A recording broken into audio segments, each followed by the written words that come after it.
las naves que van a la luna, para hacer los aviones de última generación, los drones, los aviones invisibles y todo eso, la gran tecnología del mundo sanitario, de arquitectura y todo eso, tienen que contar con los coreanos, porque ellos son los que fabrican los chips y la tecnología de más alta resolución. Entonces, tienen el mundo hincado desde ese punto de vista. Entonces, quiero decir, nosotros, ¿por qué no podemos hacer eso? Ir a juramentarse en nada para ser miembro del PLD, aunque se reúna el partido, aunque se reúnan los miembros. Eso no significa que el que quiere ser miembro nada más tiene que echar voto por el PLD y decir que es PLDista y dejarse ver en 2 sitios donde se reúnan los PLDistas. Y ya es PLDista. Antes era un partido de cuadro. Pero eso tenía una razón. No era porque don Juan fuera quisquilloso, ni que fuera celoso, ni que quería hacer una cosa. No. Es que don Juan lo que estaba elaborando era un arma de transformación de la realidad dominicana. Entonces, por eso, hoy en día causa hasta risa, y lo digo con toda la franqueza del mundo, que tú veas a don Juan, un vídeo del año 89 o un vídeo del año 95, don Juan diciendo que en el Partido de la Liberación Dominicana no hay corruptos, no hay no sé qué. Y da risa ¿por qué? Porque mucha gente que nunca dobló el lomo, gente que ni siquiera perteneció al PLD, gente que odiaba a don Juan, han sido ministros, han sido embajadores, han sido todo lo que tú quieras, legisladores, se ha negociado con ellos, en una cosa que se llama táctica y estrategia, que enseñó don Juan dentro del partido. Entonces muchos venden la idea, muchos líderes, de que basado en la táctica y la estrategia, que con esos enemigos hay que contar para seguir manteniendo el poder. Sí, eso está muy bien, porque también lo hizo Lenin para hacer la revolución bolchevique. Pero Lenin lo hizo, pero cuando consiguió el poder lo desdutanó a todos, y Fidel Castro también. Entonces, porque si no, tú no puedes hacer ninguna transformación. Don Juan decía, y lo digo yo con toda la entereza de la palabra, don Juan decía que la gente cree que desarrollo es muchos edificios, muchas jipetas, eso no es desarrollo. Eso no es desarrollo. Porque el desarrollo tú lo estás viendo en la capital o en Santiago. Pero tú te vas a Neiva, o tú te vas a Bajabonico, o tú te vas a Guayubín, y tú no ves ningún desarrollo. Tú sigues viendo el país que existía en los años 40, es el mismo que tú estás viendo allí. Bueno, que la gente tiene celulares, me parece muy bien. Pero en la realidad práctica eso no cambia. Sigue habiendo las mismas miserias, sigue habiendo la misma distribución de la riqueza, que la tienen 8 familias de la República Dominicana y un 2% de ricos políticos, que no eran Vicini, que no eran Bonetti, que no eran Corripio. Bueno, pues esas familias forman menos de un 5% de la población. Pero hay unos nuevos ricos que se han hecho ricos a través de la política, que no nacieron de cuna y se han hecho ellos ricos. Y eso forman entre un 8 y un 10% de la población más poderosa del país. Entonces la distribución de la riqueza, las Naciones Unidas han descrito que a final de los años 70, principios de los 80, la República Dominicana producía toda la riqueza necesaria para ser un país estable y autoabastecible, si se distribuía la riqueza adecuadamente. Pero ¿qué ocurre? Que ahora mismo el país de América Latina con mayor, de Centroamérica y el Caribe, con mayor flujo turístico y mayor ingreso de divisas por esa vía, es la República Dominicana. Pero eso tú no lo estás viendo, eso no le llega a los bolsillos tuyos, porque cada vez hay más emigración dominicana. ¿Y por qué emigra el dominicano? Porque cuando tú tienes todas tus necesidades cubiertas en tu propio país, tú no tienes que emigrar. ¿Y a qué vas tú a emigrar? Tú puedes irte de viaje, de paseo, de placer, pero tú no tienes que irte a aguantar vainas en otros países ilegalmente y además donde te violan tus propios derechos laborales. Entonces, no es que la gente es masoquista, el dominicano no es masoquista, se va por necesidad. ¿Y por qué? Porque hay una mala distribución de la riqueza. Es decir, el país produce hoy en día más que antes, pero la riqueza sigue quedando en ese 10% de la población, las mismas familias, que también lo tengo que decir, son las mismas familias que deciden quién gobierna y quién no gobierna. Entonces, concretamente, contestando tu pregunta, el Partido de la Liberación Dominicana se transformó, lo transformaron con miras a hacer un partido continuista de poder, para hacer, entre comillas, las supuestas transformaciones que el país necesita. Las transformaciones que el país necesita es una sola, a mi juicio, que se llama institucionalidad. ¿Qué significa la institucionalidad? Bueno, que las instituciones, lo digo porque me lo aprendí como Juan y me lo he tenido que leer y además lo doy como docente. Es decir, la institucionalidad significa que las instituciones funcionen como le describe el título de la institución. Si existe la justicia haga justicia. Que la salud haga salud, que la educación brinde salud, que la agricultura, de agricultura. Pero tú no puedes tener un sector de justicia que no funcione. Entonces, eso es lo que se llama falta de institucionalidad. Y al no haber eso en este país, en nuestro país, no se ha conseguido nada. Por más edificios, por más jipetas que tú veas en la calle, no se ha conseguido nada. Porque por eso los dominicanos tienen un alto nivel todavía de analfabetismo. Por eso los servicios de salud, uno de los pocos ciudadanos del mundo que paga 3 veces los servicios de salud es el dominicano. El dominicano, cuando paga sus impuestos, cubre los pagos que cuesta la salud pública con sus impuestos.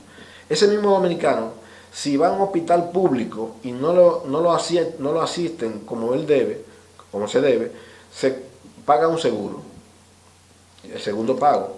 Cuando va al seguro tiene que hacer un copago, y tercero, muchas veces no queda satisfecho y tiene que coger su bolsillo y pagar su servicio de salud. Es uno de los pocos ciudadanos del mundo que paga 3 veces los servicios de salud. Entonces, ¿y eso por qué ocurre? En la República Dominicana es el único país del mundo, posiblemente, donde las instalaciones públicas, los hospitales públicos, brindan servicios, le venden servicios al sector privado. Y eso no debería ser, porque en la Constitución Dominicana dice que la sanidad dominicana es universal y pública, o sea, gratuita y universal, la pública. Entonces quiere decir que un mocoso pollo, el mocoso pollo no puede estar cobrando servicios ni de SENASA, ni de humano, ni de ningún tipo de seguridad privada, de prestadora de servicios de salud privado. Lo que yo quiero decir con esto es que, igual que pasaba con la Plaza de la Salud, la Plaza de la Salud era un emporio, es un emporio que la administración del Estado le ha donado las instalaciones, la capacidad instalada, y le paga los salarios al personal sanitario. Sin embargo, la Plaza de la Salud cobra los servicios como si fuera la más cara de las clínicas privadas. Entonces, eso es injusto para el dominicano no merece eso. Entonces, ese modelo lo han distribuido, lo han multiplicado en la República Dominicana. Es decir, el CEDIMAT, el SECANO, el AIBAR, que lo están reformando, le va a pasar lo mismo, el Vinicio Calventi, el Berli Santana, el Juan Bosch de la Vega, el traumatológico, todos esos hospitales. El Juan es una cosa, un escándalo, porque para mí, ¿cómo va a ser que tú financies con dinero público un negocio privado que puede fracasar o no? O sea, a fondos perdidos. Si te doy 50, 25 millones de dólares del Estado dominicano, se lo quitó el dominicano, y si esos empresarios privados fracasan en ese negocio, ¿quién va a pagar eso? ¿El dominicano otra vez? Que ya lo pagó porque el gobierno lo tiene, porque los dominicanos se lo quitaron al dominicano en sus impuestos. Las prestaciones de pensiones en la República Dominicana, no voy a mencionar nombres, pero aquí hace unos años se le ofreció a la banca privada, a Alejandro Grullón, se le ofreció administrar los fondos de pensiones. Hay una empresa que se llama la BlackRock de Estados Unidos, que es la empresa más grande del mundo, la gente no lo sabe. La empresa más grande del mundo no es ni Exxon, ni la General Motors, ni la Siemens, ni siquiera Bill Gates, ni Microsoft. La empresa más poderosa y más grande del mundo se llama BlackRock. Y esa empresa es una multinacional de financiadoras de planes de pensiones a nivel mundial. Y solamente su capital es más grande que todos los capitales de todas las empresas del mundo entero. Entonces yo te digo esto porque esa empresa se ha hecho rica, porque ella es una de las creadoras de la crisis del 2007 hasta la fecha, y hacen la crisis como una jugada para hacerse más ricas. Han crecido un 37% de su riqueza. Entonces, en la República Dominicana han querido aplicar ese mismo modelo, es decir, los impuestos que te tiran a ti como empleado para fines de pensiones, dárselo a una empresa privada, en este caso el Banco Popular, para que él administre esos fondos. Yo estoy hablando antes de yo regresar de nuevo aquí, estamos hablando en esa época de 66 mil millones de pesos en esa época. Eso ahora va a andar casi por los 200 mil millones. Bueno, pues ¿cómo es posible que tú se lo ofrezcas a la empresa privada? Y si la empresa privada fracasa, ¿quién es el responsable civil subsidiario de esos fondos? El mismo Estado Dominicano. Y como el Estado Dominicano no los tiene y los pierde, a comenzar de cero. O sea, es como si toda esa gente se hubiese muerto, porque se va a quedar sin pensión. Entonces, eso no se hace. Pero lo que yo quiero decir con este ejemplo, Doris, es que los políticos nuestros modernos dominicanos, lo que se han dedicado a la tarea es de salir en la historia y hacerse ricos. Entonces, ¿el Partido de Liberación Dominicana se ha transformado? Sí, se ha transformado. ¿Debió transformarse? Sí, debió transformarse, pero sin olvidar su esencia, sin olvidar sus principios. Es decir, si tú eres honesta, eres primero mujer y eres honesta, y todo el mundo te reconoce como honesta, como mujer y como profesional, oye, porque tú tengas 60 años y te ha visto que no tienes un carro y que no tienes una casa, tú no te puedes meter a puta. Es decir, lo que yo quiero decir, tú no puedes acreditarte, tú puedes, a lo mejor dejar de ser periodista y te puedes ir a trabajar a una casa de familia y ganarte la vida dignamente, porque no, el periodismo, por ejemplo, no te dejó nada, o a mí, por ejemplo, si mañana a mí me da un ictus, un derrame cerebral y no puedo ejercer la medicina, y a lo mejor me toca servir en una cafetería, pues a lo mejor tengo que vivir de eso. Pero yo a mis años no puedo ahora venirme a meterme ni a chulo, ni a narcotraficar, porque no tengo con qué pagar. Quiero decir lo mismo, es decir, el PLD no se puede deformar. Pues yo estoy escribiendo, ya yo llevo 60 y pico de páginas sobre que me han dicho que lo escriba como libro. Se llama Descomposición Social Dominicana. Donde yo estoy escribiendo este fenómeno. Este tipo de fenómenos, en los que yo he creído, mientras estuvo Don Juan, y mientras todavía sin Don Juan, creí todavía, incluso a mí me entrevistó mi amigo Marino Zapetti, una vez me dijo, ¿usted cree que el PLD se puede regenerar? Y yo le dije que sí, porque yo le dije, sí, claro que sí, porque existen unos principios que están ahí todavía, y nadie ha dicho que esos principios los quemen. Una cosa es que los transformen y no hagan uso de ellos, pero hasta que no los quemen, en la esencia del partido están esos principios, esos estatutos que describió Don Juan. Carlos, esa transformación social de plan camina esa transformación de algún modo a nivel educativo, para algunas partes del sistema. Para serte honestos, se han hecho pininos, yo creo que sí. Se han hecho pininos porque no puedo decir que la República Dominicana de hoy es la misma de hace 30 años, por supuesto que no. Pero no llevan la celeridad y la contundencia que deberían. No lo llevan. Es decir, porque por ejemplo, yo me he preguntado, yo me he hecho preguntas de niño de 5 años, yo mismo, o sea, porque llega un momento en que tú evolucionas y dices, bueno, pero ¿cómo es posible que después de tanto tiempo, de tanto proceso y de toda esa experiencia, yo que estuve incluso estudiando en Austria y en Alemania, y aquello, yo aprendí muchas cosas y quise llevarlas a mi país, las apliqué en la plaza, esa parte de las transformaciones son producto de eso, proyectos que fueron inacabados y muchos que no me aceptaron, que eran preventivos, de medicina preventiva. Entonces yo me he hecho preguntas de niño, por ejemplo, ¿cómo es posible que Don Juan en el año 63, lo que te estaba diciendo al principio, cogió gente que no eran miembros del PRD, ni mucho menos, gente que de hecho, bueno, terminó agricultura, yo soy agrónomo, ponte aquí, yo soy médico, ponte aquí, yo soy maestro, ponte aquí, y los mandó fuera a formarse, no tenían que ser del PRD en esa época, eran simplemente dominicanos que tenían una formación, y Don Juan tenía en mente que esa gente eran reproductores de bienestar de mejora, inyectarle mejora al pueblo dominicano, en todas las áreas que esa gente tenía en formación, y los mandó a formar fuera. Y esa gente regresaron y han demostrado que era real. Esa gente, aunque no fueron después miembros ni del PRD, ni del PLD, ni de nada, muchos incluso se insertaron en el Partido Reformista, otros se insertaron en el PRD, como José Joaquín Puello, y que llegó a ser candidato a vicepresidente. Sin embargo, José Joaquín Puello es una lumbrera de neurocirugía. O Ney Arias Lora fue un neurocirujano del Partido Reformista y fue secretario de Salud Pública. Es decir, gente que ha demostrado que lo que Don Juan le dio, que se formaron, se ayudaron a transformar, ayudaron a inyectarle al país grandes valores, grandes reformas. Entonces, ¿por qué, la pregunta infantil mía, por qué el PLD, que cuando éramos oposición, que nunca habíamos ostentado ni saboreado el poder, el paladar del poder, teníamos en un barrio, en el Capotillo, una calle llena de basura porque el ayuntamiento no la recogía, los miembros del PLD decían, organizaban un operativo de limpieza y en 24 horas te ponían eso como un percal? Oye, ¿por qué hoy en día el PLD no coge sus mejores hombres y mujeres y le dicen, vamos a hacer una transformación de esta vaina? Nos va a costar 8 años, 2 periodos. en educación, en agricultura, en el medio ambiente, en agrimensura, en industria, en tecnología, en informática.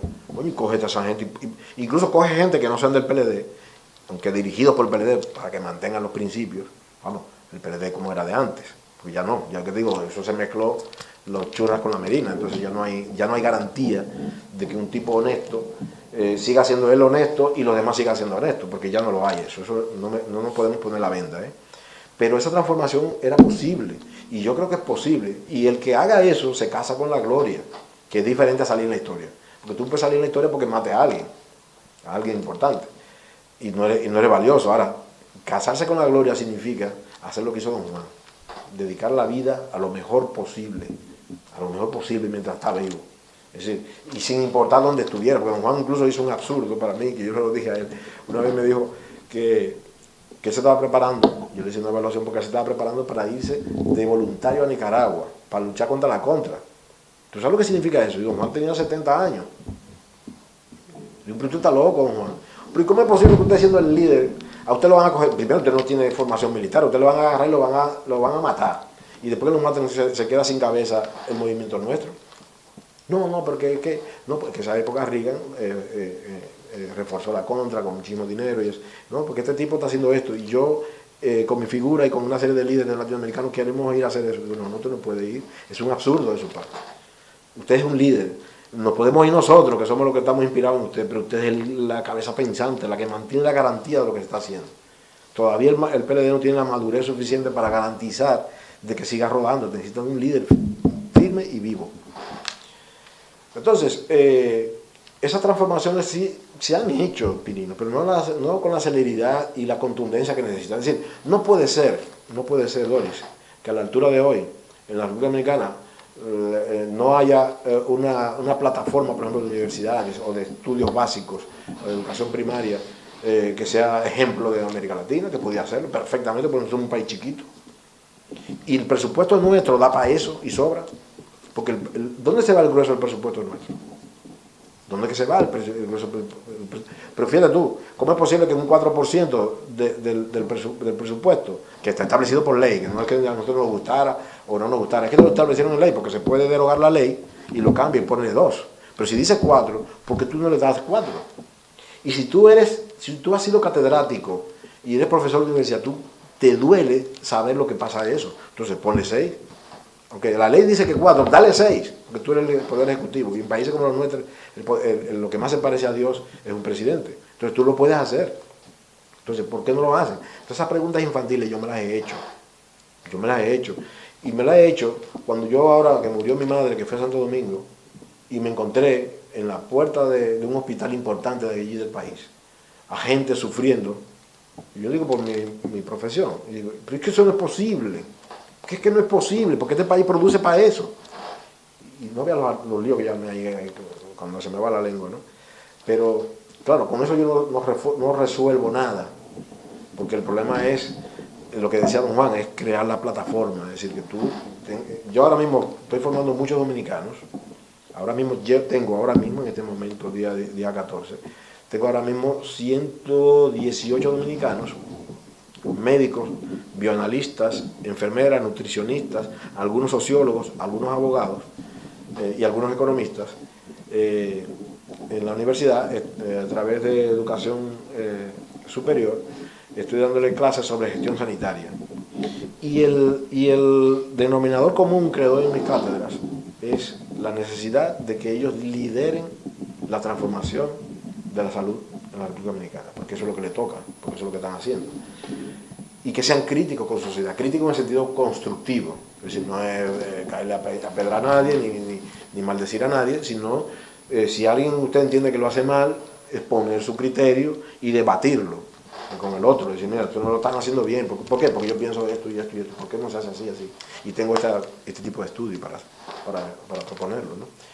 Entonces yo, por ejemplo, en la República Dominicana, cuando yo regresé, aprendí aquí en Europa, los niños cuando están en la barriga de la mamá, en el periodo de gestación, se pueden hacer diagnósticos de muchísimas enfermedades que son evitables. El evitarlo cuesta, de cerca de 10 o 12 enfermedades de esas, cuesta 0,25 centavos de dólar. hacer las pruebas para identificar esas enfermedades y prevenirlas. Yo ese proyecto lo llevé a Santo Domingo en el año 1999 y no se mostró. Entonces, ¿te falta visión o qué tú crees? no, pero lo que estoy diciendo, la gente no está en eso. Oye, pues si es que no están en eso. Además, allí se vive apagando fuego. Por ejemplo, cuando hay las crisis de... ¿Tú conocías el chikungunya? Sí. No, pero tú lo conocías hace 10 años. No. ¿Tú conocías el Zika? ¿Hace 10 años? No. Algo mediático. No, entonces, no, lo que quiero decir es que esas enfermedades siempre han existido allí en pequeña escala. Pero como a eso ha hecho brotes y ahora República Dominicana vive de las remesas del turismo y de las remesas, el turista, los países serios, los países organizados, institucionalizados, los países son desarrollados no porque sean más ricos económicamente, que sí lo son, pero eso no es la realidad. Lo que hace un país más desarrollado que otro es su institucionalidad. Es decir, cuando sus instituciones funcionan. No tiene que ser rico, porque hay países que tú no puedes comparar. Tú no puedes comparar Inglaterra con República Dominicana, porque Inglaterra tiene 1000 años de desarrollo que nosotros no tenemos. Inglaterra tiene una industrialización que nosotros no tenemos. Entonces no podemos compararnos. Ahora bien, ellos están institucionalizados, nosotros no. Y ya eso sí hace una diferencia. O sea, si tú metes la pata en Londres, te meten preso. Si tú metes la pata en República Dominicana, tú pagas a un juez y no te meten preso. Esa es la diferencia. Entonces, estas enfermedades que yo te digo, ¿qué ocurre? Que en el mundo del turismo, esos países organizan sus turistas que van, y ellos lo tienen calculado y saben cuántos van y dónde van. Oiga, cuidado que allí hay esto. Entonces, como eso le hace daño a la República Dominicana, el gobierno dominicano lo que hace es que hace una alarma, una alerta, y comienza entonces a moverse, pero no tiene un plan. O sea, eso es, como te digo, improvisar. No tienen una idea de prevención, de estudio de análisis. ¿Por qué no se ha resuelto el problema del tránsito público en la República Dominicana? ¿Cuál es el misterio de eso? ¿Cuál es el misterio? Porque, por ejemplo, tú te vas a Shanghái o tú te vas a Singapur o te vas al mismo a Laos o te vas a la ciudad de Ho Chi Minh y te vas y te encuentras al Vietcong, tú te encuentras que el tránsito es súper complicado, pero esa gente le han metido mano a todo eso. ¿Y por qué nosotros no hemos podido? ¿Por qué se considera que la República Dominicana es el país más anárquico en el tránsito público? Porque yo tengo la teoría, o sea, es mía, Carlos, para que lo sepas y lo grabes ahí. La teoría mía es, tú te paras, y hagan la prueba, a ver si yo tengo razón o no, tú te paras 10 minutos en una esquina de cualquier ciudad del mundo y como tú veas el comportamiento del tránsito, ya tú has hecho un diagnóstico de ese país. Ya tú sabes cómo se comporta ese país. Hazlo. Tú te vas a Francia, tú te vas a Italia, te vas a Viena, te vas a Managua, o te vas a Tegucigalpa, o te vas a Ciudad de México, y te paras 10 minutos en una esquina y según tú veas el tránsito, ya tú tienes el diagnóstico del país, ya tú sabes cómo es la gente de ahí, cómo es esa sociedad, en 10 minutos. Entonces, ¿cuál es el misterio de eso? Y fíjate, voy a ir más lejos, que lo que te decía de la prevención de las enfermedades del embarazo y el recién nacido. Por ejemplo, ¿cómo diagnosticar que un niño viene ciego a la vida? ¿O cómo diagnosticar que un niño viene sordo a la vida? ¿O cómo diagnosticar resolucionar el problema del tránsito? ¿Cuál es el costo para el Estado? Y el Estado no es el gobierno, el gobierno que administra el Estado. ¿Cuál es el costo de un niño, por ejemplo, que nace ciego? Cuando se pudo haber previsto. ¿Cuál es el costo de tener 17.000 chatarras circulando en el tránsito público consumiendo gas? Entonces, ¿cuál es el costo operativo de eso? ¿Cuál es el costo en cáncer y enfermedades cardiovasculares que genera ese tránsito anárquico, esa anarquía? ¿Cuál es la facilidad que ese desorden le da a la delincuencia? A los dos tipos de delincuencia, la de cuello blanco y a la corriente, a la vulgar. Entonces, el costo económico, si le ponemos números de cifras, es elevadísimo. Un costo que puede traducirse en mejora para el bienestar del pueblo dominicano. Mejores escuelas, mejores calles, mejores ciudadanos, más seguridad, más productos agrícolas, mayor tecnología, mayor creación de empresas. préstamos para pequeñas pymes, para pequeñas empresas, para que gente que tiene iniciativa y que tiene emprendurismo pueda desarrollar, para que la gente no emigre. Bueno, no, que yo en mi país, es que más, no hay unos créditos aquí que da la administración del gobierno a fondos blandos, que yo puedo montarme aquí una sastrería, o yo me puedo montar un taller de electrónica, o yo me puedo montar una tienda de reparación de ordenadores, o me puedo poner una zapatería, o me puedo poner un supermercado pequeño, es decir, o yo puedo montar un colegio. Es decir, eso se puede hacer. ¿Y cuál es el misterio para eso? ¿Cuál es el misterio? Entonces, si el país, como dicen las Naciones Unidas, produce desde los años 80 a la fecha, produce lo necesario para ser un país equitativo, ¿por qué se me ocurre? Esas son unas preguntas infantiles que yo me hago, y que yo creo que tienen respuestas infantiles también. Carlos, ya. Bueno, es decir, la gente es buena, el dominicano es bueno, sobre todo porque es inocente todavía. El pueblo dominicano todavía es inocente, a pesar del tigraje que ustedes ven ahí, que está ocurriendo, y los políticos y eso. Pero todavía el pueblo, en la masa gruesa del pueblo dominicano es bueno. Entonces, basado en eso, y es lo que yo le inculco a mis estudiantes, yo creo que el pueblo dominicano merece un espacio mejor, una situación mejor, porque es un pueblo que ha luchado.